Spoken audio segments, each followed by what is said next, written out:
Welcome to Time Traveling Team, the podcast where we review every story of Doctor Who right from the very beginning. I'm Tricia. And I'm Paddy. In this week's special Rambling in the TARDIS, it's time to say goodbye to the Fifth Doctor. As always, we'll be discussing the Doctor's strengths and weaknesses, as well as our best and worst picks for our episodes. We'd also love to hear your thoughts on the Doctor, so as always, to join the discussion, you can check us out at TimeTeep on all of our socials, or you can email us at timetravelingteam@teamproductions.com. Now, Paddington. Yes. Do you want to tell people what we do in these episodes? We only did one like 2 weeks ago, but yeah, people might be new. What we do is we cast our minds back over the run of a companion, or in this case, the Doctor, and we talk about their strengths, what they're good at, their weaknesses, what they're very bad at, and then we also talk about their best episodes and also their worst episodes. So we usually go into the 3-2-1, which is best worst to worst, and then standard 3-2-1 for the positive side of things. So for this particular Doctor, it's been a long while getting here. So then, normally... Cue Enterprise theme tune. Yes. Ugh. Stop. Normally, what we end up doing is whoever does the socials starts off the episode discussion. However, I'm going to give Trish a choice. Would she care to go first, or would she care for me to go first? So I'll go first. I'll bug the bullet on this one. And I'll go first. So we generally start with the weaknesses and try to end on the high note. So where do I begin? Where do you begin? Let's start at the beginning. No. So I put in 3 main weaknesses. But to be honest, the biggest weakness I see is this first one, which is the Doctor has such an antagonistic relationship with his so-called friends. Mm-hmm. And this is something that is such a massive departure from the 4 that came before him. Mm-hmm. We've had Doctors have interesting dynamics with their companions. The first Doctor and Ian and Barbara in the first 3 stories. The first Doctor and Ian forever. But usually at the heart of them, once the companion is established, is respect. Mm-hmm. In both directions. Now, there could be playful joking and constantly saying his fucking name wrong because it gets a fucking rise out of him and it's fucking hilarious. But there is always respect. Right? So with the first Doctor and Ian, yeah, he liked to get a rise out of him. It was one of his favourite things to do. However, he also trusted Ian implicitly. You know, that was never in question. You could say it again with the way the second Doctor sometimes treated Jamie, or the way that the second Doctor treated Victoria. Sometimes it's not a best friend relationship, but there's always some level of care there. I think a better example with the second Doctor would be him and Zoe. Yeah, I mean, him and Zoe was a fucking, whose brain is bigger. Mm-hmm. But that doesn't mean he didn't care about her. And it's not like he got into screaming matches with her every week. There was just a little bit of one-upmanship between the two of them. And first, Zoe gave as good as she got as well. Do you know what I mean? Like, she really did. Yeah, whatever. But with this Doctor, because when I was thinking of the episodes to put in for best or worst, I was like, oh, we could do this. This was a good episode in terms of like general stuff. And I was like, but the Doctor was a dick, but the Doctor was a dick, but the Doctor was a dick, but the Doctor was a dick. He's such an asshole. And it's particularly prevalent in the change in his dynamic with Adric from the 4th Doctor now into the 5th Doctor, where Adric had been a sort of Batman to his, or Robin to his Batman, or Mm-hmm. Dick Grayson to his Bruce Wayne or whatever. Peter Parker to his Iron Man, or Tony Stark. Like, there had been this sort of ward education relationship between the two of them. Mm-hmm. That was very sweet. Not that he wasn't strict with him, not that he didn't call him on things, and that went both ways. But he clearly felt a level of responsibility for him. Mm-hmm. Cue regeneration, and suddenly he's treating Adric the way fans were treating Adric, or the way fans treated Wesley Crusher. Do you know? His whole run with Adric is one giant shut up Wesley. Mm-hmm. The whole way through. Right? For those of you who don't know what I'm referring to, there's an episode of Star Trek Next Generation in season 1 called Data Lore. And at one point in time, the teenage officer on the bridge, Wesley, tries to bring to the attention of the adults around him that Data is actually Lore, Data's evil brother. Mm-hmm. And two adults in his life with whom he holds very high respect, the captain of his ship and his fucking mother, turn around and in front of everyone say, "Shut up, Wesley." Which is a moniker or a saying that has been adopted by fans who hate Wesley Crusher as a character because they were fucking jealous of the 15-year-old boy who got to be on Star Trek. And also hate Will Wheaton as an adult. Yes, also hate Will Wheaton as an adult, and they used it against Will Wheaton as an adult. Mm-hmm. It's similar to the hate that people throw at Jake Lloyd, or threw at Jake Lloyd when he was younger, threw at Hayden Christensen, or whatever. The difference is that in the case of Wesley Crusher and his relationship with Captain Picard, his relationship with his own mother, that was a blip on the radar. Mm-hmm. It was one line written by some fucking moron, but that was it. Right? In every other episode, Wesley's treated with great respect. And sometimes they're like, "Oh my god, will you calm the fuck down?" Which, generally speaking, is great. The Fifth Doctor treats Adric like shit the entire fucking time, leading Adric to act out more because he's a teenager, and therefore fuck up more, and therefore the Doctor piles more shit on him again. To the point where when Adric wants to go home, or he wants to go and stay somewhere, the Doctor gets mad. Why would he want to be around you? You're a horrible person. The other person that's very prominent with is Tegan. And we've spoken about this ad nauseum. The way he treats Tegan is fucking horrendous. Mm. Again, in comparison to the Fourth Doctor who came before him, who didn't know Tegan well, but actually, took care of her and had great respect for her. But also because Tegan never does anything but try and help the Doctor. From the minute he regenerated, she was doing everything for him to help him, and he treats her like absolute garbage. It's horrendous.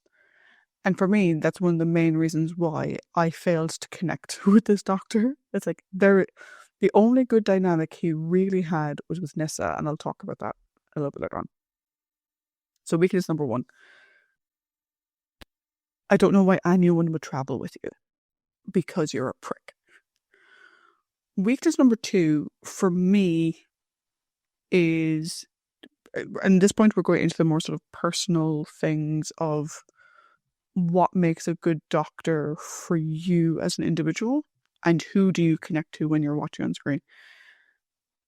With the 4 that came before him, you could see the evolution of one into the other. And you could see the bits that carried over. So the impish nature from 1 carried over into 2. And it didn't really carry over that much into 3. He didn't really have much impishness, but you could see it popping up again in 4. Right? And there's always bits that carry over from one to the other.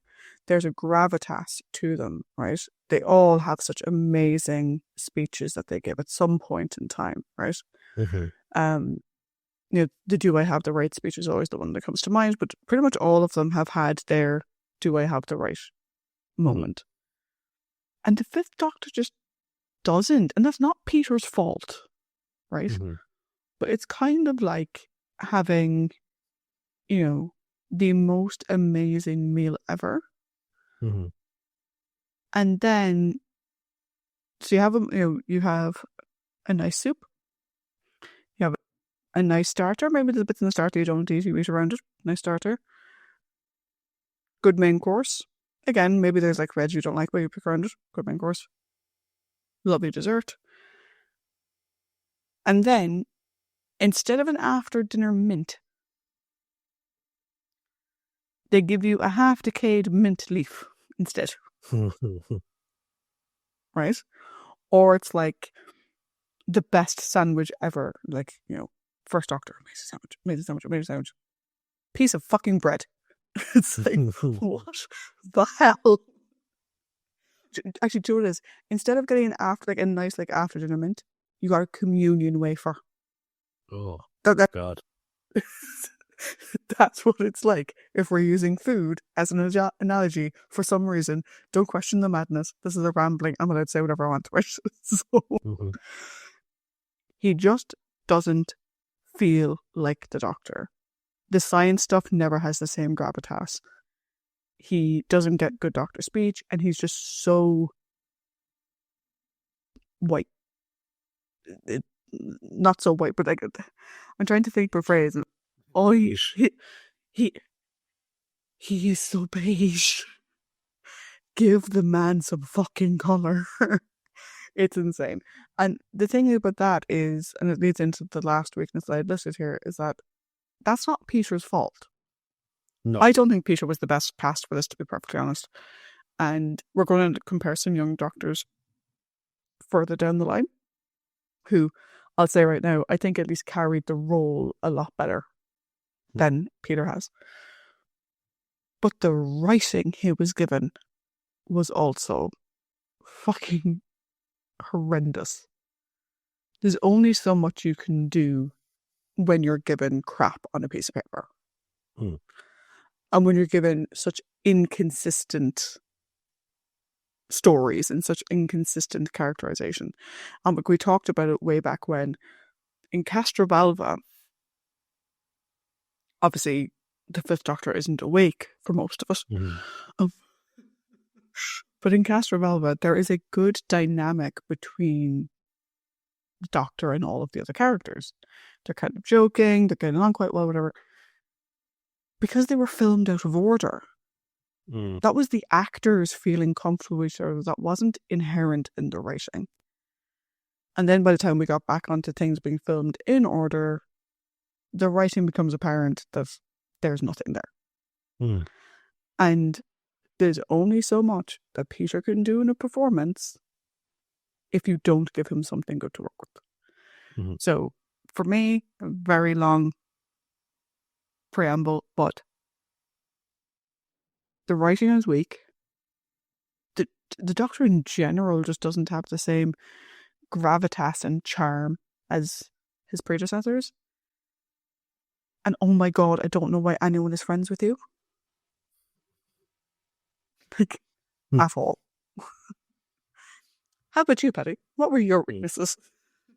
He's a prick. No, I would,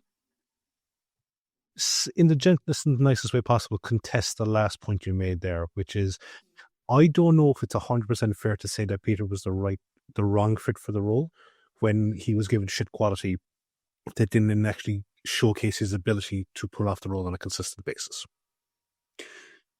True. I will give you that. I will also say that I think even in his strongest performances and his strongest stories, he still didn't really feel like the Doctor to me. So even the strongest written stories, I think he was still only at about 80%, in my opinion. Okay. Yeah. Yeah, look, and again, that's fair. And as well, like those, for me, I agree with that point because those stories were so sporadically placed. We didn't get a consistent run of, no, he doesn't. He's a prick. It's like essentially prick, good, prick. Yeah.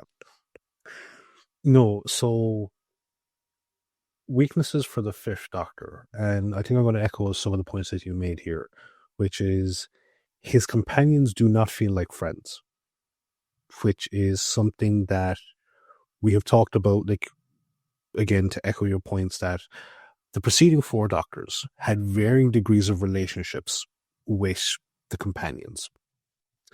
And like with William Hartnell, it was different because he was an older man, actually playing an older man.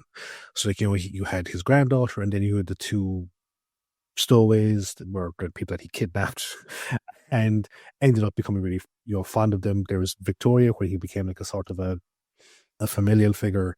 And then you had Stephen, felt kind of like, I think maybe like Stephen was like the first protege in a positive way. Dodo, he felt responsible for, and then we didn't get enough of him with Ben and Polly. But then afterwards, they all feel like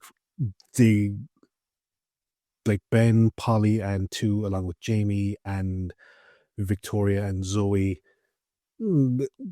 Zoe maybe kind of loosely, but they all felt like friends. And then Liz and Joe and Sarah Jane were friends, and then Sarah Jane, Harry the punching bag, like even Leela. And like, I know that I gave out shit about like his, like, I'll miss you too, Savage. I'm like, he still did care about her in his way. He did. He did, and I think again, like, I was kind of making, you and I were discussing this, and we'll talk about it more later on, but we were discussing this the other day, where we watch these stories in a very different way to most people. Mm-hmm. And even in a very different way to how they were produced and people first saw them. So there's phrases like, I'll miss you too, Savage, which were like, oh my God, will you stop? Like, she's grown beyond it. But at the same time, if we take a step back, is that just a joke between the two of them? Do you know? In the same way, I will make fun of you for something you did 12 years ago. Mm-hmm. And it's just a joke. Yeah. Between the keys. But I don't get that with the Fifth Doctor. And I like also as well, like, the caring, like, he doesn't have like an impactful speech, nor does he have a caring speech. Like, he doesn't have a, city all fuss pots, I'd miss them. Or, well, like, when I close my eyes, I can see them. And, like, even like the Third Doctor's, monologue about when he first met his, mentor, his guru. And so, like, Peter was, okay, for me, Peter's run is horribly plagued because of the change in style and the change in direction and the change in vision of a showrunner that wanted to make the show's name synonymous with him. Like, as I think, I firmly think that's, and like, I know that there's a lot of people on this bandwagon, but like, for me, it's there for a reason. I think there's a lot of responsibility for my dislike of Peter's run. I would put on John Nance Turner's feet. Yeah. But anyway, back to the Doctor himself. He is, so because they don't have that connection as being friends, he's a prick to pretty much all of them. Even Nissa, to an extent, at times, he goes off on. And like, he's a grandstanding prima donna an awful lot. And he's also a monumental hypocrite, because he will do something, and then the companions will do something, and he'll give out shit to them for doing it. And as well, it's the thing of where it's not, and he can't even throw the fact that, like, oh, you're just like, ignorant fools back in their faces. No, Nissa is ridiculously smart. Like, she was your actual protege for a while. And Adric, despite his flaws, was still a wunderkind. Like, he had serious number smarts. He didn't have world smarts, but he was 15.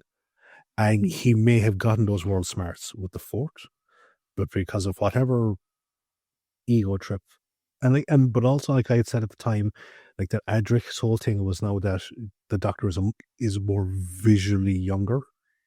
Maybe that also kind of messed with him a small bit, but also he was there first, and then fucking Nissa arrived, and the Doctor seemed to be favoring Nissa, and then his own conversations.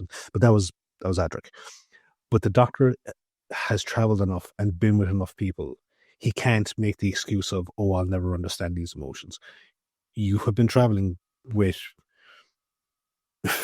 it was in the confines of like the show's run, it's 20 something years, but we know that it's much longer. You have been with all these people. You definitely should be able to work out interpersonal relationships and negotiate them a small bit better. Also, rescuing them from predicaments feels like a chore to him.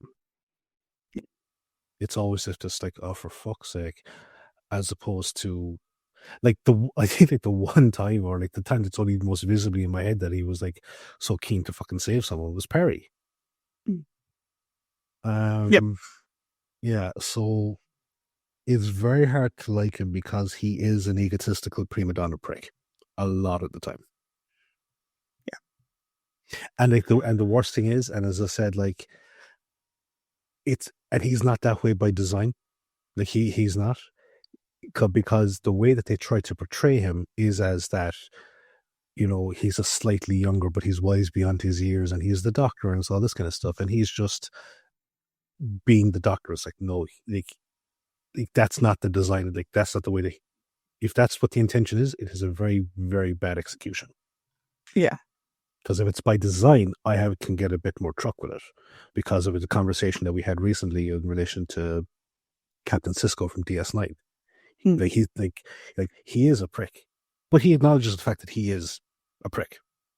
Yeah. So it's like, and like, so like, perfect. That's by design. He is an inherently flawed character by design. So I can get well on board with that. Okay. We have positives. I can't possibly. I don't know. Yeah. Not. Yeah.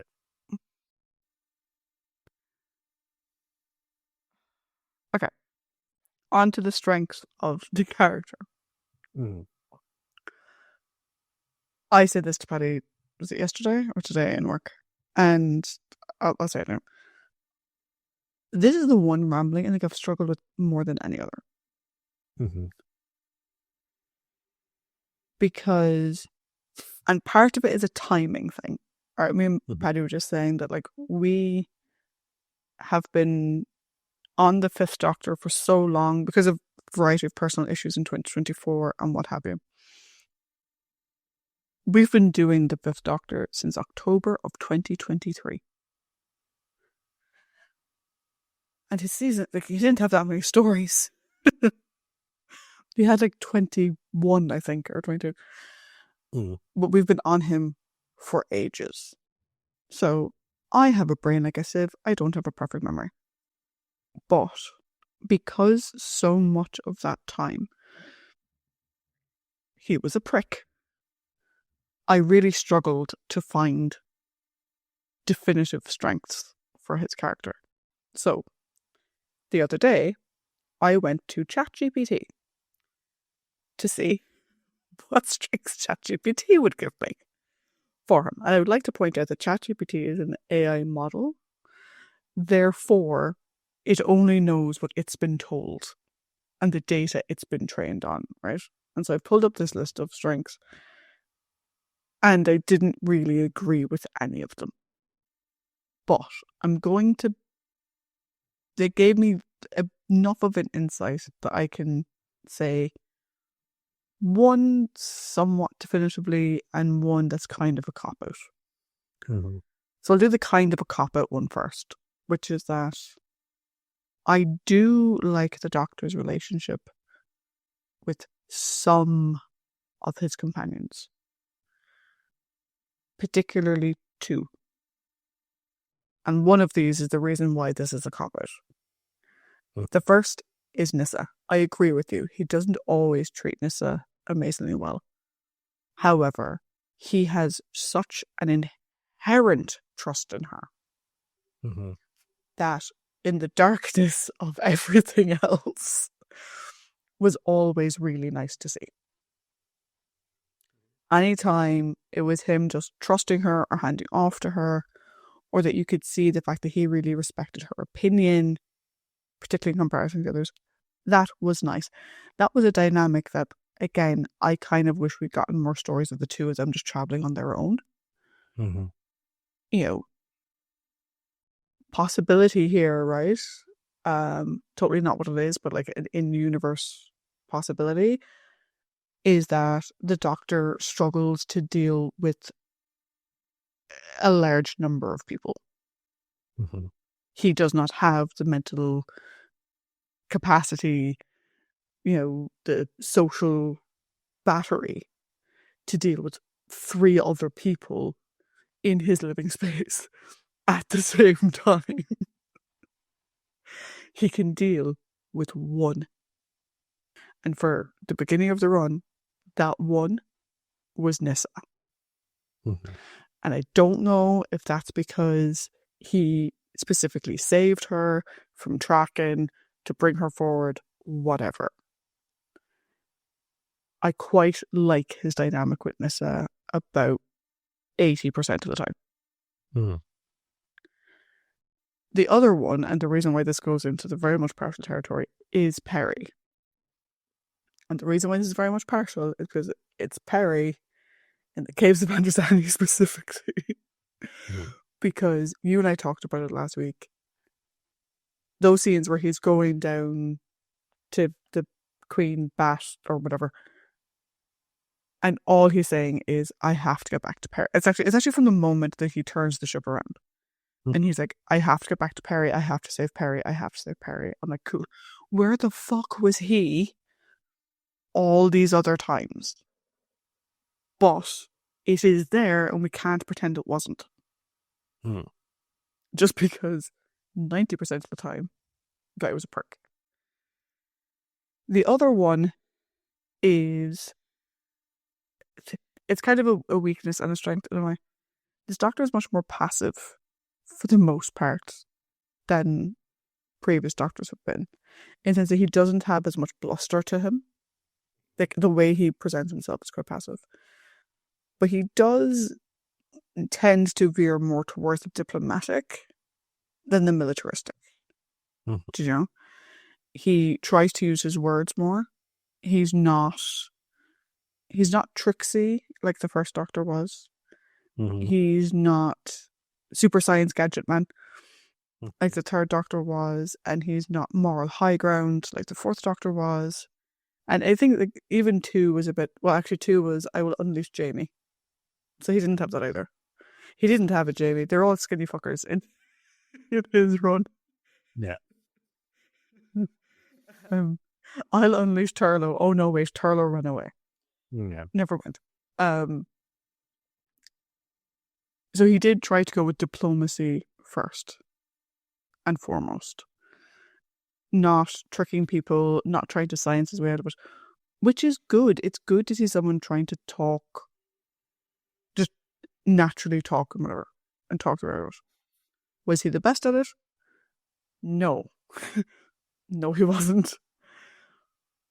But it's good to see that represented as well. It's good to see someone who their solution is just trying to find the diplomatic way out of it.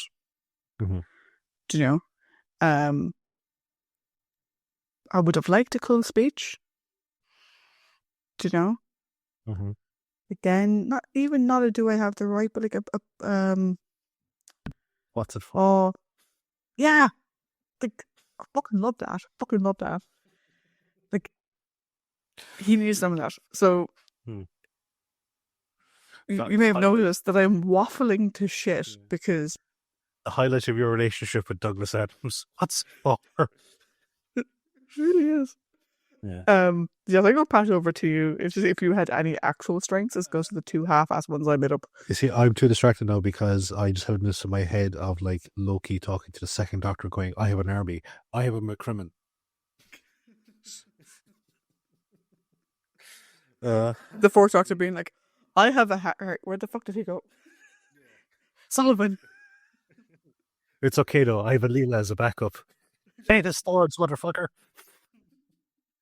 Yeah, no. Um, Actually, that's an interesting. Sorry, to completely sidetrack you a second. That's an interesting thing. It's like the first Doctor had Ian was the fighter yeah. more so than Stephen or Ben. Ian. Not to say that the Sec- first Doctor couldn't take care of business himself. we could, but generally Yeah. speaking, he's like, "Oh fuck this shit, send shit." Fine. The second Doctor had Jamie. The third Doctor had himself, but he also had Eunice just hanging off his side. That's a, Uh, so, that he never liked to acknowledge. It was like this. He had the fucking military off the side. get the break in Benton. The fourth Doctor had Leela. Mm-hmm. The fifth Doctor had no one. No. Which, I mean, it's nice to see them not focus on brawn all the time. Yeah. Mm-hmm. I mean, the fifth Doctor's traveling was essentially the fucking brain trust. Yeah. Because you had Adric, Nissa, and Turlo specifically. And like I said, Tegan wasn't the fucking slouch either.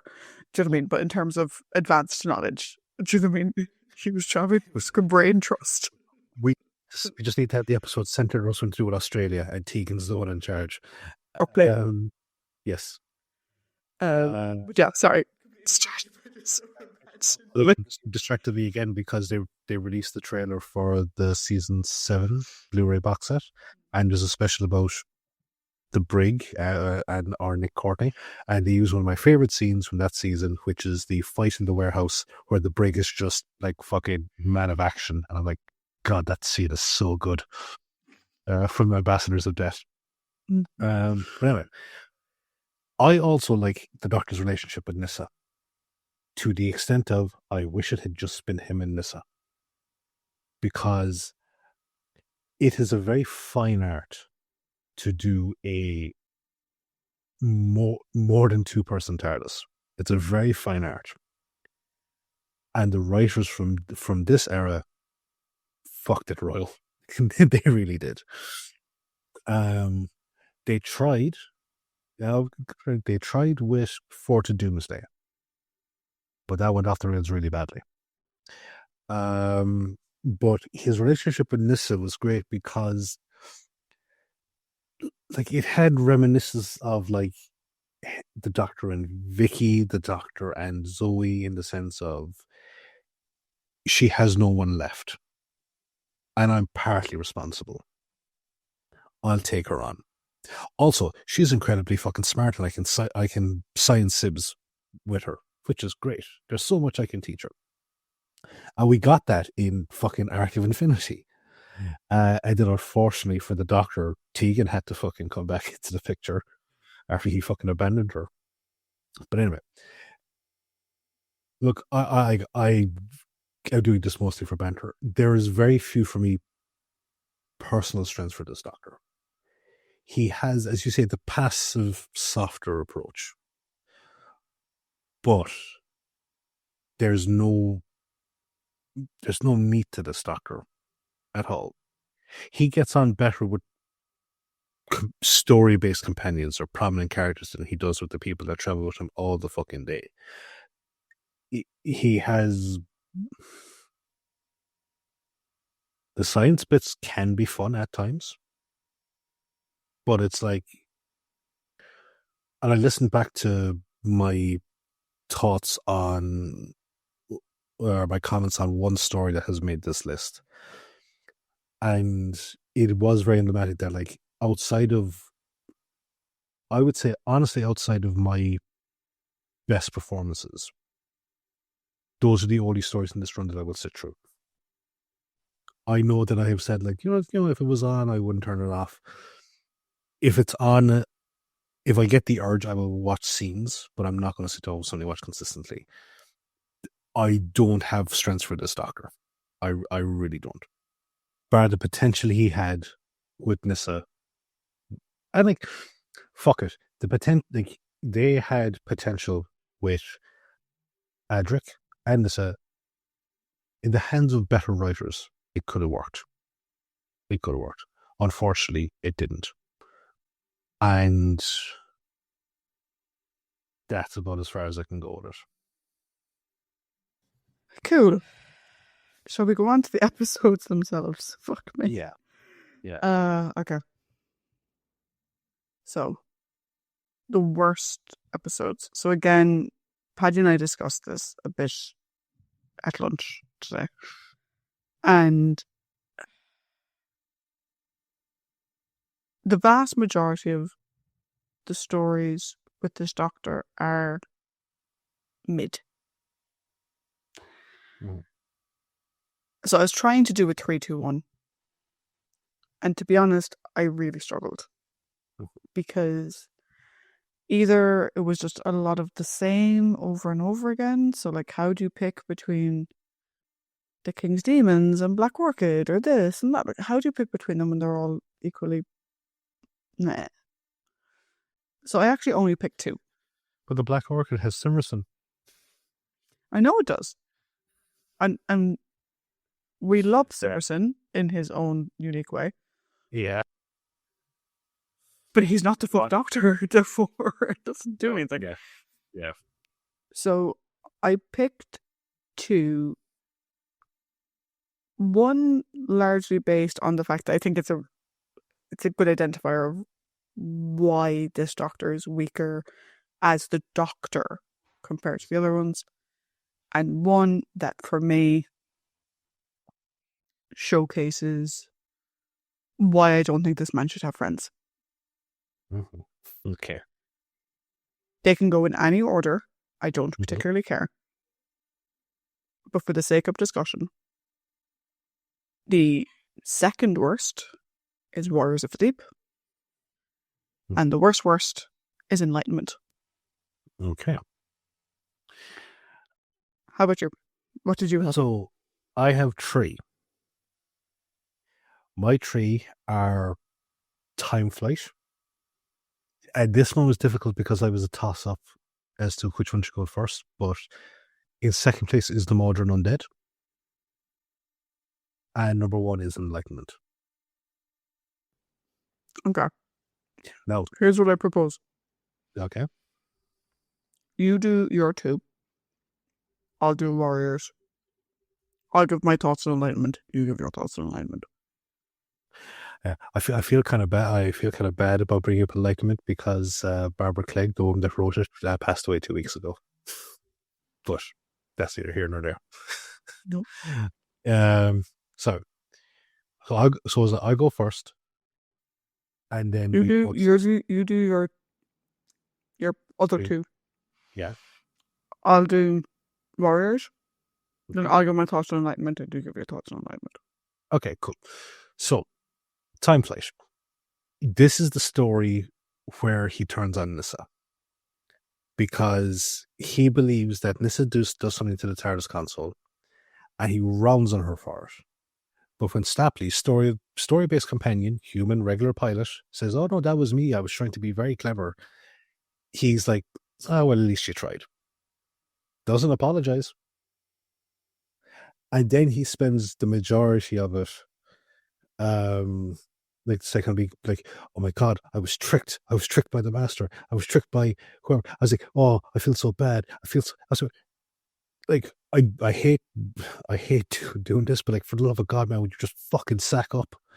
Like, just, and like, that story has so many problems again. Like, it's like, why the fuck is the master in disguise when no one is around that will know him?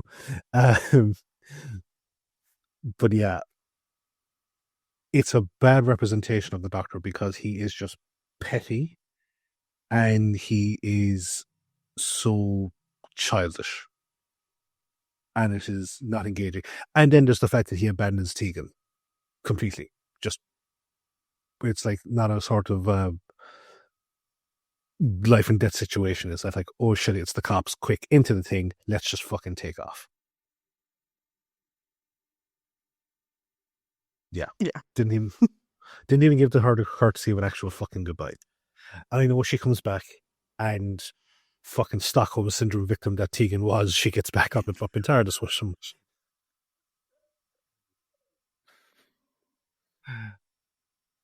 Then there's the Modern Undead. And this story, he can fuck right off. Because this is the story that's set over 2 different time periods. And this is the one where he goes completely off on Tegan. Like, just fucking rails against her. And Nissa, to her credit, stands up kind of going, we both did it. It was our decision to do this. And he doesn't say a fucking thing to her. Not a thing.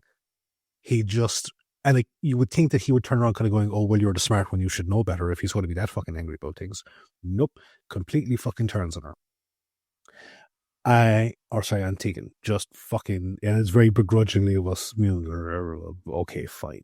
But where it really comes into the equation is at the very end, where it's like, I have to give up my remaining regenerations in order to save my friends. And he's like, it eventually boils down to, right, I'll do it. But it's a sense of like, if it had been any other doctor, it would be a sort of like a Spock, the needs of the many of yeah, exactly. It would be like that. Here it's like a sort of like, you bitches. You just know that he would fucking resent them. If he did go ahead with it, because what it was that he wouldn't die, he would just have no regenerations left. So that would be his last form. And the fucking resentment oozing out of that man at the idea of that was fucking ridiculous. And it's, how many other times have other doctors willingly put themselves into the fucking front of the bullet for the companions? I will say, Yeah. going back to my previous point, this whole run has been so fucking mid and forgettable. I completely fucking forgot about the end of that story and the whole thing with the regenerations. This is making my list. Fuck whatever I was talking about. Like, literally, until you said there was the bit with his regenerations, my mind literally, like, opened up another door and was like, bitch, did you forget I existed? And I'm like, yeah, no, I fucking did. I completely forgot about that. I completely forgot about that. Oh, no, yeah, no, definitely Mordrin is on here. Like, oh, no, like 110. I completely forgot. I remember Mordrin as the brick goes up the hill, the brick goes down the hill, the brick goes up the hill, the brick goes down the hill. He has a mustache. He doesn't have a mustache. He has a mustache. He doesn't have a mustache. He's a fat shaver. He's not a fat shaver. Yeah. I wouldn't put Mordrin dead under this purely because it's when he turns on Tegan, because he turns on her all the fucking time. But that fucking bit at the end. You wouldn't mind, right? Fucker. So you got basically him saying, I can't give up my regenerations because, like, I mean, look at her. Why would I? Something. Versus with Perry in Caves, where he's like, I must keep going to save Perry. Like it's there's only ever. I nearly said something really mean. Go on. Slightly inappropriate. Go on, you know you want to. Between Planets of Fire and Caves, did like Perry give him a blowy before they came out the door or something? But he's just like, I want to keep her around and fuck the other two. Because the other two were clearly more interested in each other. No, I think it was just by the fact that you go like, he's like, I might be in here. No, I don't think Perry Gooding Brow would have done that, but I think that he. I don't think so either. Yeah, that'd be you to crack lantern. But it's like what it reminds me of. It reminds me of like 2 different scenarios. It's like, okay, there's Genesis, and I know we keep going back to Genesis when we're talking about Peter. It's like, but there's a salient point here, is that he doesn't even like them being fucking tortured, and he's willing to give up the fucking sequence to the bad guy. And then there is a regeneration down the line that for some reason a lot of people don't like. I personally fucking love it, but it's which one? Tens, and it's the whole thing. He rages against the dying of the light. And then he realizes, I'm being a big fucking child. Yeah, so there's that. Yeah. So, but anyway, like, I know that's future. You can't compare it to here. But yeah, it's like, these people are supposedly your friends. You know? And yes, you would potentially give up everything. But also at this point in time, you're still the Lord President. And we have been told that the Eye of Harmony is a thing. You could just give yourself more. Yeah. So, yeah, it's like, fuck off. Yes. Okay. No. Do you want to replace Warriors of the Deep with Baudron? Or do you still want to talk about Warriors of the Deep? And I do still want to talk about Warriors, right? Because, okay, so the new ranking is the new, not ranking, but it's a ranking. Warriors, Mordrin, and then Enlightenment. Right? Mm-hmm. So go back around to Warriors. I included Warriors of the Deep for a very particular reason, which is we have seen this Doctor face a number of past foes across his run. Warriors, though, for me, shows where this Doctor failed in comparison to the others. Mm-hmm. Which is here you have two villains that we haven't seen since the third Doctor's run. Single stories each. Mm-hmm. We haven't seen them since. Right? Sea Devils and Silurians. Both of whom their stories did not end they didn't end well. One was the Doctor's choice. Mm-hmm. And we've said that he was more willing to do that than whatever, but his hand was still forced in many ways, right? Not fully, but a bit. And the other, it was the military that did it, right? Mm-hmm. And here, he has the opportunity to bring together the three natural inhabitant species of Earth. Mm-hmm. And he tries to play peacemaker, but is so fucking shit at it that in the end, everyone dies. In the end, everyone dies. Mm-hmm. He is so fucking shit that his answer to all, when his peaceful thing wasn't working, his thing was gas them. Yeah, I'll nerve gas them into submission. They'll have to pay attention to me then.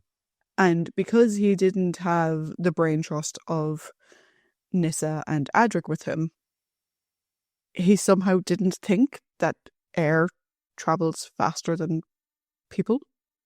Mm-hmm. And that by the time he got there, Mm-hmm. they would all be dead. And he would mainly be left with the people in the room who wouldn't last very long, additionally on top of that. So it's just the sort of thing of why he's bad, why this Doctor doesn't feel like the Doctor. Mm-hmm. For all I said that he tries to go the diplomatic route, he's really bad at it. Mm-hmm. Do you know? And like I said, this would have been a great redemption option for how Sea Devils and Silurians ended. No, we'll just kill them all. Because of reasons. Mm-hmm. So yeah. Warriors is my definitive example of why he doesn't feel like the Doctor to me. Mm-hmm. I'm sure there are other people who may have really liked Warriors, who may really like the dynamics in them, who may really just find it fun and whatever. The fantastically choreographed fight scene between a woman and a giant fucking sea creature. It's also, is it the first instance, or it's one of the instances where we hear Braveheart Tegan? No, I think the first instance was Enlightenment. Well, okay, we'll get to that in a second. But it's mentioned here in such a fucking no emotion, no nothing. I think I said it at the time. It's not like Braveheart Tegan, come on, like we can do this. It's just Braveheart Tegan. What the fuck is that? You know? It's like okay. No. So yeah, I do agree that modern was worse. I hadn't realised that there was actually definitive worse, but no, modern was worse. But Enlightenment, right?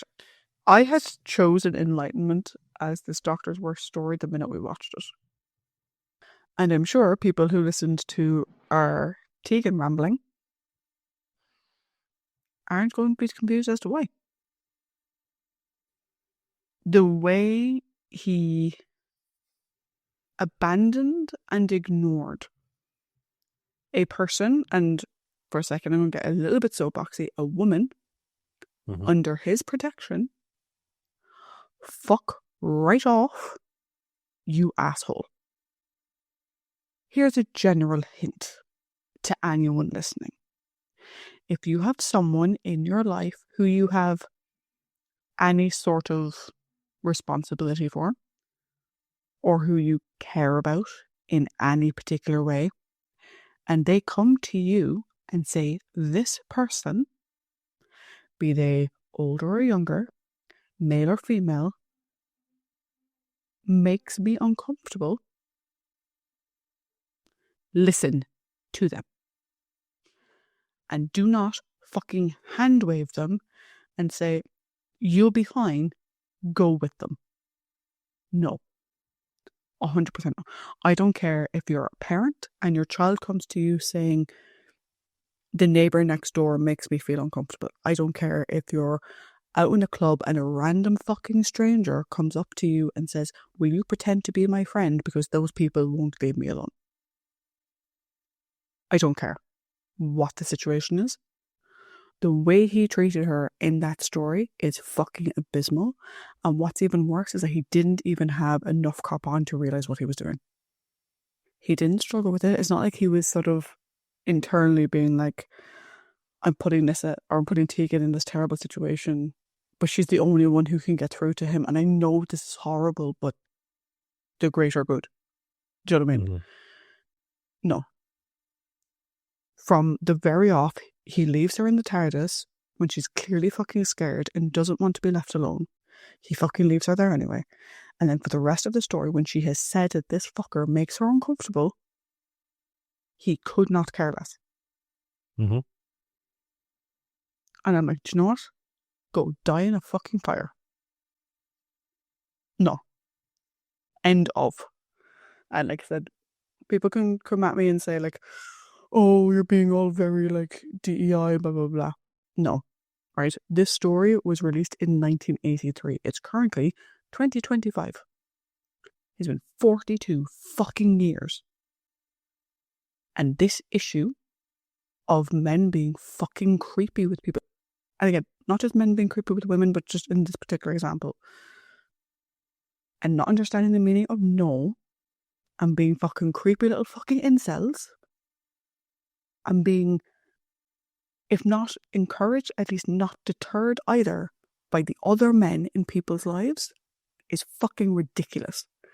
And the fact that we had the Doctor doing it in 1983, fuck off. We're going to talk about another story when we get to the best. But when I talk about that, keep this in mind. Right? We talk about the Doctor of the future. We talk about Shooty's Doctor and David's Doctor and their allies and whatever. And there's this fucking piss stain in the middle of it. None of the other Doctors would ever have done that. Ever. Unless there was a justifiable fucking, like in the case of Victoria often being left behind, but left in the care of people the Doctor at least had some reason to fucking trust. And always because where he was going was way more dangerous for her. Mm-hmm. Because, no offense, Victoria isn't exactly the strong, fighty type.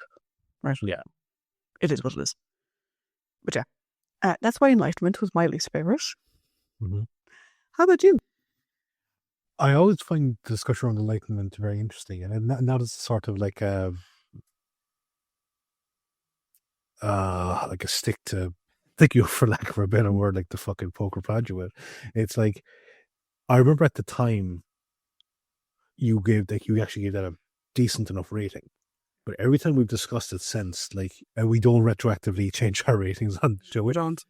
No, but I could feel like the urge in you to fucking do it. It's one of those stories where I think I've said this before. I know I have. I watch the episode usually the day before we record, the night before we record. And sometimes things take a little while to percolate. Mm-hmm. And oftentimes, as we're discussing them, Mm-hmm. they percolate a lot more. The big problem with enlightenment, in general, is that it is a massive shit sandwich. It really is, because there is interesting things within that story when it comes to the ephemerals or whatever the fuck they're called. Mm. But in the middle is that this giant fucking 700-ton elephant, which is that this guy. Now, yes, there is no physical trauma in this thing. She's not being physically assaulted, but she is being mentally assaulted by this deity-esque entity that can read her mind, that can project his thoughts into her mind, and can he creates a fucking room based on her memories. He won't let her go. He holds the fucking fate of the story in his hands, because at one point he refuses to let. He says that we won't give you the TARDIS unless you let Tegan stay with me. And it's like as a kind of a story type thing. And I remember we kind of had a talk about it. Not kind of, we did have a talk about it when we were doing Tegan. Is that I thought it was a good story for Tegan because of the fact that it's in a really bad situation, it's showing her character strength because she doesn't capitulate to him. At no point does she capitulate to him. She is constantly trying to resist him. But she should never be put in that scenario in the first place, because the doctor should be there to protect her. And I know, it's no excuse. When she came out of the TARDIS, and he's like, I thought I told you to stay in the TARDIS, and he kind of fucking rounds on her. And then when she kind of apologized, it's he only eases off when she vocally says, "I know I'm stupid," and it's see, and at the time I thought, yeah, see, it's not nice when you hear it out loud, is it? But the more thinking about it then, as the relationship continues to go on, it's yeah, their relationship improves a small bit, but it's just it should never have come to that point. And this is a massive black stain on the doctor in the sense of he has put his life on the line. He has gone above and beyond for his companions. He has treated them as family, but here it's the way that you got there now, reminds me of your guest appearance on the B Team podcast, and you're talking about Sub Rosa and the idea of what's the name of the fucking ghost? Ronan. In a real life scenario, if your friends were concerned about you, that type of thing. And it's I don't think it's soapboxy. The way that you said it there, it's not it's a fucking real thing that happens. It fucking happens every day. And it's yeah, you'll have people say, well, it's not just women. Yeah, absolutely. Fucking no one ever saying that it's not just women. But you have to fucking take a look at the numbers, and it's this is the way that it's nearly always portrayed. But yeah, it's a real blight on the story. And as I said, depending on the situation, putting the female character into danger can be it can be an interesting thing. If it's if it's done as I think it's you never want to see that just for the sake of seeing it, nor do you ever want to see it as an excuse for, oh, well, it's character growth, it's character development. It's there's ways to do it, and then there's ways to not do it, and this is definitely one of those ways not to do it. Yeah, and speaking of the soapboxy nature and stuff like that, it's interesting, as I was getting so pissed off as I was saying that, because like in retrospect, I fucking hate this story. I can't remember what I gave it at the time. I think I gave it like a 3 or something. You gave it a 3.5. I gave it a 1. I don't know what the fuck I was on when we recorded that episode. I think it was because you liked Rack. Like, you like Linda Barron's performance. You like the character of Rack. I think you kind of agreed, like, that the idea of, like, the concept of the... It was the concept. I got it on concept. Yeah. And it lost points for him, specifically. Yeah. But one of our friends, Earl Green, does the genealogy podcast over in the Roddenberry podcast group. And he had a very similar reaction to what I just had to an episode that they did this week, which is Genealogy episode 62, The Affair with Browning's Woman. That was a story that came out in 1960. Mm-hmm. And it's not a case of like her being left with someone that's uncovered, but many of the same fucking things in terms of what's deemed as like acceptable and leaving women in precarious situations. Earl, if you're listening, that was your soapbox episode. This is mine. And we're both justified and we should never apologize. But yeah. And yeah, we don't retroactively change. Again, maybe I didn't even fucking pay attention the first time I watched it. I don't know. No, I think you did say like that on watching it, or like on listening to my comments. I hate the way I was saying that, but like listening to the counterpoints that I was raising, you were like, you felt like maybe you did rate it a bit high, but as we say, we always stand on the scores that we have or how we feel at the time. Yeah, but if there's one I could change, yeah, it's that one. Yeah, I think I did give it points for how Tegan handles herself. Mm-hmm.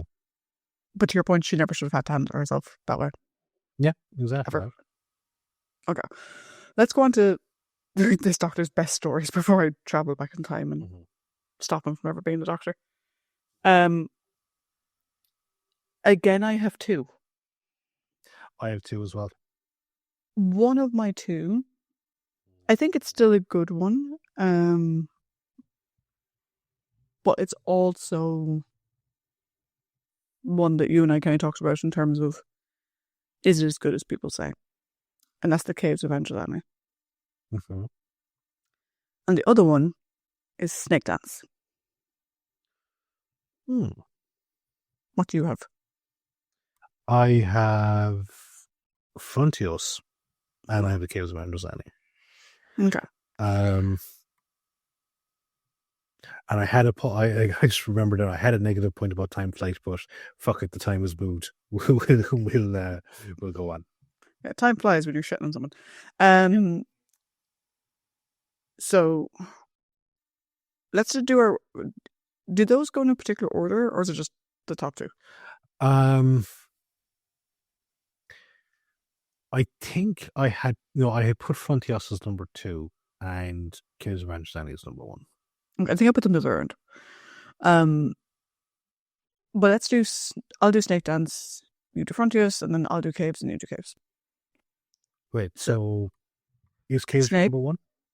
No, Caves is my number 2. Yeah, so Snake is your number 1. Yeah. So how about I do Frontios because that's my number 2. Then we both do Caves, and then you finish off with Snake. Okay. So the reason I like Frontios is, and I said it at the time, it's because, hey, Christopher Bidmead is writing something. This felt like it was something that was missing for so long. It really was. There was good teams in it. There was good performances. There was good supporting characters. The teams were actually executed well. So much so like that some things that we kind of disagreed on in the nature of how they were portrayed. It's like, well, like it's because of the way that the studio was cutting it that it should have been maybe focused on a bit more, which was the whole Messiah complex side of things. Like, and it was very interesting. But it just was like, this is the Doctor doing what the Doctor should be doing. It's like he's doing science. He's being a very good moral compass in the story. He's trying to steer things towards the betterment. He has very engaging interactions with the villains. He shows actual care for his companions. And like, it was after so long of being so annoyed and not enjoying the show, I was like, I'm happy now. I'm happy again. And that's good. Yeah. You're allowed to be happy. Every now and again. And so, but again, it was like it felt like I was back. It felt like I was watching the good 60s and 70s stuff. Yeah. And as I said, look, it was Christopher Bigby that was writing it. I was like, yeah, he's a good one. Yeah. No, I agree with you. I think, I don't know why I didn't have Frontiers on my list. I think fundamentally, again, like I said, the whole thing just has me kind of tired of it. Mm-hmm. But I think for me, Snake Dance kind of peaked it, and we'll talk about that why in a while. Yeah. But yeah, no, Caves. On to Caves. So, sorry, I cut across you there. Were you going to say something else? No, that's fine. Okay. I am going to talk about Caves. In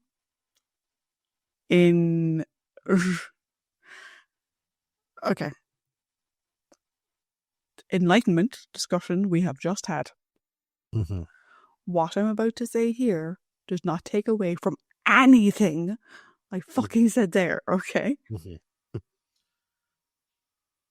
Caves of Androzani and the way the Doctor is here is the way he should have been in Enlightenment and in Mordred Undead. Like, on the surface of it, for the first 3 episodes, he's just kind of there and moved from one place to the other. Mm-hmm. But the two big things that stand out for me that you kind of have to say, well, one is sort of, okay, and the other is, okay, kudos, right? The, okay, is when they first meet the bad guy whose name I've forgotten. Charles Jack, yeah. What is it? Was Phantom of the Opera lost with King Kong. Scorpius from Scorpius. Bearscape. Cross of King Kong. Perry is clearly very uncomfortable because guess what? This guy's a fucking creep. This guy's a creep. He is arguably outright more creepy than Mariner. Mm. I think a lot of that is also the design, right? But at least here, he does the bare fucking minimum of trying to insert himself into the conversation to distract him from Perry. Well done. You have accomplished what most 18-year-old boys who start going clubbing realise is a thing when they're out with a bunch of their female friends. Well done. Right? Go on. No. You finish your points because I just had a realization about something and it's like, ooh. The reason why it's a myth, though, is because later he does leave her alone with him. Right? But he does that because, like I said, from the moment he turned the ship around to go back to that planet, he knew he was dying. But more than that, he knew Perry was dying. Mm-hmm. And his whole thing is, I must save Perry, I must save Perry, I must save Perry, I must do this for Perry. He didn't care. There's explosions going off, he's being chased down, he's being shot at. I must get back to Perry, I must find a way to save Perry. He's running out of oxygen, he's going deeper and deeper into the planet. I don't care. I must save Perry. He has only enough antidote for one of them because he fucking tripped on the way back to the TARDIS. which I think that's actually the reason why he only has enough for one of them, is because he stumbles on the way back in. And he gives it to Perry. Mm-hmm. Willingly, lovingly, knowingly. Mm-hmm. He doesn't know. He says himself, will I regenerate? I don't know. Because the way in which he's dying is very new to him. This is not the way he's gone before. It's very different. And I'm like, congratulations. You have finally acknowledged that there are people in this universe who deserve to be protected and who you have a duty of care for. Well done. There's other bits in that story that are kind of like meh and whatever, but from purely a character point of view, and this is not undoing everything I've said in the other stories. That is still true. One blip of positivity before he goes out does not undo all of the horrible shit that came before. Mm-hmm. But at least in his last story, he wasn't party to his companion being sexually assaulted. Mm-hmm. Now that he does leave her with your man, but that's because he can't take her with him. Mm-hmm. And so it's more of a case of, I will use his adoration for her to save her. Mm-hmm. I don't like it. The scene was still creepy. Lesser of two evils, I suppose, is the argument that we made. How about you? Because you wet your pants a second ago when you had your realization of whatever. So first of all, the reason that Charles Jack is inherently more creepy is because he's human, whereas Mariner is a space entity that has feelings for the very first time, whereas the human is human. No, the reason I got so giddy was like Mariner and Tegan is like, oh my god, it's Poseidon Medusa. It's Poseidon Medusa from Stoneblind, without the horrible outcome. But yeah. So no, I agree with everything that you pretty much said there, is that it's the Doctor again finally being the Doctor. It's him standing up to people that are threatening his friends, or in this particular case, his very close acquaintance. But yeah, it's like him kind of, it is him standing up, and it's even worse when it's like, or I think it's made better by the fact that this isn't some sort of scenario where he's shown himself into like, I need to solve the problem, I need to save the day. It's like, I just want to get the fuck out of here. I just want to get her out of here, and we can go somewhere else. And also, and as I kind of said at the time, is his interactions with Jack, they're fine. They're it's good because that's where his protection for Perry comes from. His interactions with Channock and Morgus are fine. It's his interactions with Stotz is where I like the most, because Stotz is a great character. But this isn't Maurice's Rose Rebelling. This is the Fifth Doctor's one. But I like that because it's like, okay, he has a worthwhile villain to play off of and show his strengths. And he shows his strengths even in a weakened capacity. So that's why I really like it. But it does come down to, I got you into this horrible scenario, and I'm so sorry. This is my fault. And he's like, it's my curiosity. My curiosity has always gotten the best of me. And it's like, you had 20 stories, absolutely 20 stories. Why is it only coming out now? Why is all this discussion fucking happening now? And people like, there's his horrible, his realization at the end of Resurrection of the Daleks, which could, you can say, oh, that's the precursor to this. And it's like, well, if it was the precursor to this, why was there a story in the middle of the fucking whole thing where he didn't apologize or didn't acknowledge that his curiosity gets the fucking better of him? But yeah, that was different. So, as I said, he went out, and I'm glad that he went out on a high, because it's not been a particularly enjoyable run again for me. But I'm glad that there was at least some shining element to it, and this was a good shining element to it. Yeah, so I'll get to Snake Dance in a second, but what I find interesting, I can't remember if I said this the last time. I will just reiterate, I have a really shit memory.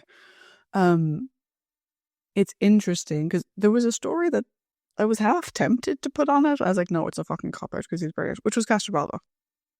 Right?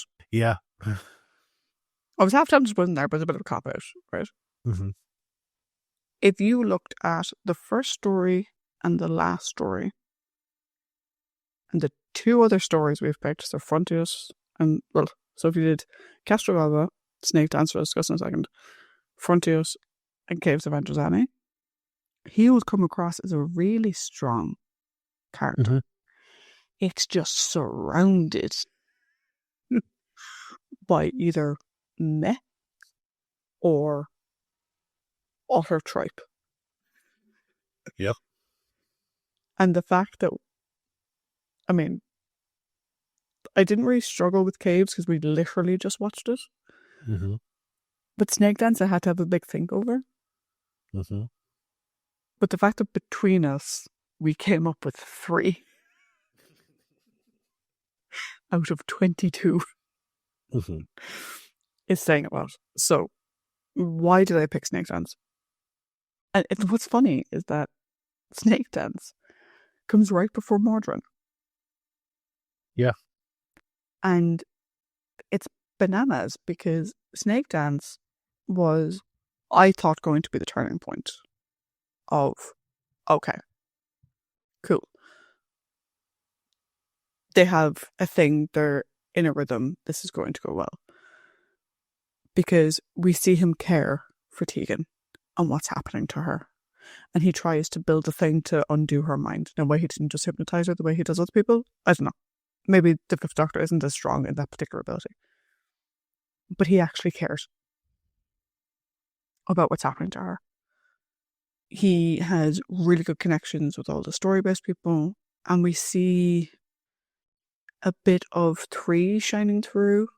So, like the guy in the mountains, he has a bit of a sort of a Kempo kind of relationship and stuff like that. And for me, after the nightmares that came before it, I was like, okay, here we go. The Adric stuff was weird, but now we have the Doctor and the Sintigan. This is going to be great, and whatever. I think it's a strong performance. And I listened back, and at the time, I said, "Joe, this is in the running for top stories for me." And to be honest, it's kind of just stayed there. Mm-hmm. I don't think it's the best story ever, but from a Fifth Doctor performance and a Fifth Doctor presentation, he does really well. He doctors, right? He is the Doctor. He's inquisitive and he does this and he does that. He has a bit of science. There's a little bit of the mystic element to it. But the way he is with Tegan is fantastic. Snake Dance is a story that deserves Braveheart Tegan. Enlightenment is a story where you can get fucked. Mm-hmm. And the fact that between Snake Dance and Enlightenment is only 3 stories between the two of them. So it goes Snake Dance, Mordrin, Terminus, and then Enlightenment. But yeah, I think as a sort of not the beginning, not the end. And I would agree with you that Frontios would be in there as well. Snake Dance, strong performance, strong connection with all the characters, and he doesn't treat his companions like shit. I remember I had a thought about Snake Dance, and I just go back over my notes there, and there was a thing that I liked about it, and there was a thing that I didn't like about it. And what I liked about it was the fact that it was the first time I think it was the first time in Peter's run, definitely, was that we got to see the Doctor being vulnerable, which is a trait that I like because I think it's a good trait to have in a good Doctor Who story. Is that he's not this all-powerful, omnipotent being that is like 5 steps ahead of the bad guy. It's that he has to learn. He has a challenge to overcome. And I like that because I remember saying like that without Dojan, who was the old man in the hills, they would have lost. So it was great having that come in. What I didn't like about it at the time was that I felt like that he was weaponizing Tegan. specifically he was weaponizing her trauma because of the fact that the Mara still had its fangs in her. And I remember at the time they're going, yeah, look, I get he's trying to do it in the safest way possible, but he's still kind of weaponizing her a bit. But like at the same time, I thought like that it should have been a case of that should be option C in your arsenal. You should find other ways to do it, and then it should be a last resort. And then even then, like it should be maybe Tegan suggesting, like, why don't you use me? So yeah, and it was, and like I think where it kind of bothered me as well is because it kind of does go back to my thought that I time flight, and I'm sorry to bring it back a small bit, is that he is very good, shall we say, at using big trauma against people. Because I remember, like in Time Flight after the end of Earthshock, is they give out to him for saying, like, you know, you don't seem to be showing such emotion. He goes, don't tell me how to grieve. And then he tells them to, come on, you know, it's time to move forward. And it's like, well, you just said don't tell him how to grieve, so why should you tell them how to grieve? But anyway, it was like Snake Dance. It was an enjoyable story. It was, and there were some good performances in there. And I think I gave it a 4 because I thought it was a really good story. So yeah, I think I would probably put Snake Dance, like, yeah, I'd flip it around. I would say that it wasn't the strongest Frontios or Caves, but yeah, I would push it in as number 3. Yeah. Because it was good seeing the Doctor be vulnerable. And I like that. Yeah. And I'd agree with you on the whole, like, it should have been Tegan's choice thing, but there was something about it where I was just like, do you know what? Hello, Doctor, where have you been? Yeah. And as we said, like, fantastic Janet story. Yeah. Before we close off, I want to just touch on something that you and I discussed the other day. It sort of ties into what I was saying about the ChatGPT thing earlier. The way we watch Doctor Who, particularly the way we watch classic Doctor Who, is very different to the way a lot of people watch Doctor Who. Because we're watching it to be critical. That's part of the experience. A lot of people really love the Fifth Doctor, right? And they're fully entitled to that. Personally, I'm glad we're done with him, right? At the end of every Doctor leaving, we do our ranking. He is bottom of the fucking pile, right? Bottom of the pile, right? I'm unsure at this point if anyone is going to be lower than him. And bearing in mind, I really didn't like Troughton all that much. Yeah, I was about to say Troughton's like finally off the bottom rung. Yeah. Troughton was incredibly sexist, right? Incredibly sexist. But he was also a good Doctor. And see, that's the thing, is that like I know that you have your issues with Troughton. I know. But I know that there are a fair smattering of stories in his run that you will go back to. Oh, yeah. Definitely. You'll go back 110%. You'll go back to Webb. You'll go back to Enemy of the World. You'll go back to Tomb. You'll go back to Moonbase. You'll go back to, obviously, War Games. Maybe that's Space Pirates. Key point, more than 4. I will go back to more than 4. Yeah. But, and I'm sure, like, if you've been listening this whole time, and the Fifth Doctor is your favourite, you're probably like, will these two fuckers ever piss off? You know, they're nitpicking everything, just enjoy the show, whatever. So if our thoughts have offended you, I'm sorry. You're entitled to your opinion, you're entitled to it. And again, we welcome the feedback. If you want to get into a discussion, fucking reach out, we're happy to have it. But I'm glad we have this platform where you and I can both say, like, what we really think about something. Yeah, absolutely. But I think as well, like, there's an inherent difference, because like I've mentioned it a few times, that this podcast was kind of born out of a sickness of people grifting off of ambivalence, like what was ambivalence, and then turning it into genuine dislike and hatred of at the time, the current era, which would have been Jodie's run. Yeah. Like, we were like sick of being bombarded with it and we wanted to turn into that. So I think, like, yes, we will not like everything. Absolutely, we will not like everything. But the difference being with us is that we will always say that we're not making a definitive statement. This is our opinion. Yeah. So if people want to debate us, or even just not even debate us, if people want to talk to us about it, I'm very happy to hear it. Because as I always say to you, is like, is there something I'm potentially missing? Or is it just difference of opinions, different tastes, or whatever the case is? So that's always what it is. And in this day and age, with the state of Doctor Who the way it is, and people grifting, let's be honest, Yeah. Why is the Doctor a woman? Oh, they're doing the timeless child, you're rewriting canon, but you had no problem with Moffat fucking writing the first Doctor as an asshole. Why is the Doctor black? Why is the Doctor gay? Why is the Doctor whatever? You and I got sick of that fairly fucking lively. And then we may come to those episodes and at a critical viewing, we may be like, Jodie is down by the bottom of the pile.